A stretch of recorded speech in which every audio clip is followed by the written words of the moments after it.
So it's given me a lot of time to think. I have some property that I bought over the years. It's given me some opportunities to go out there and develop the property that I bought. And that's been good for my mind and my soul in some ways. And I live about an hour from my son. And I spent more time with my son in the last 2 months than I have in the last 10 years. So it's been, about half of it has been an unbelievable blessing and has been the best I've had it in the last 10 years. And the other half of it's been one of the hardest things that I've ever had to go through. And Danny, that's the thing. I saw this, and this is what I try to tell fans. You know, when a head coach loses his job, more often than not, his coaching staff loses their jobs. Sure. And I saw firsthand. Danny, I guess this thing, educate people if you can. It's even harder on the families than it is on the coaches. Oh, it's awful. It's awful. And I'll take another minute to advertise or air, if you will, Sure. This book that my wife and some of her comrades, Hope and Hope, wrote.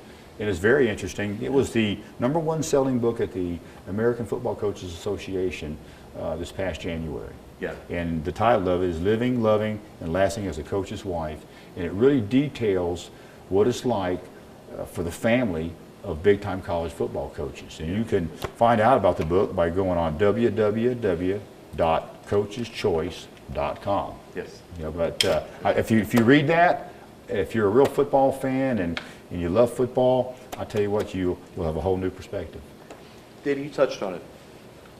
What can be done if you had total autonomy to switch, to get the negativity? What would you do to you know, because I know that's not an easy process. You refer to the negativity of some of the fan base. Right.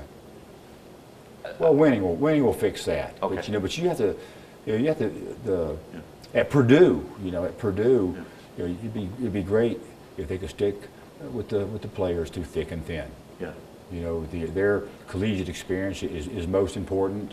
At times when things go bad, you know, and the fan base turns against the coach and the players, you know, it can wear on the team.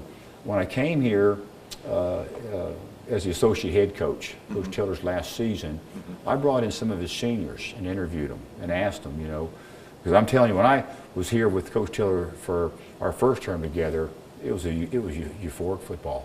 It was Cinderella seasons and just some of the greatest experience of my football career as a coach and a player. Just outstanding, you know. So I came back kind of expecting the same things, you know. I came back and there was all this negativity and maybe the team wasn't quite as good and maybe we hadn't grown and developed in some areas, you know, for whatever reason. But I brought in some of his seniors and interviewed them, and they all echoed a similar sentiment that, you know, that their careers in some ways have been a disappointment because they would start the season off every year with great expectations, you know, from themselves and the fan base.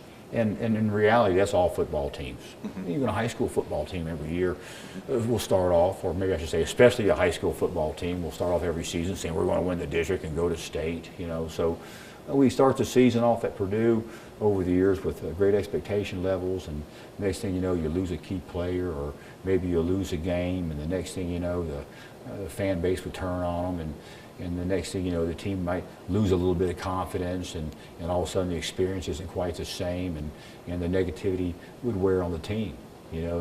And a lot of the seniors that I interviewed in Coach Tiller's last year here at Purdue echoed those sentiments, you know, that they were disappointed that things didn't go better. They felt like every year that they were there, in the end, they were a disappointment. And that's a tough pill to swallow. You know, it's hard to build a program like that. You know, so I think the fan base can bring a lot more to the table for our football team and for all of our athletic teams here at Purdue, but especially for football. Those guys work unbelievably hard. You know, we're catching up. You know, we caught up in so many areas of our program, but it took a little time to catch up in those areas. You know, you know, again, we did a great job from a budget management standpoint and made a tremendous impact on what we have in place to recruit with.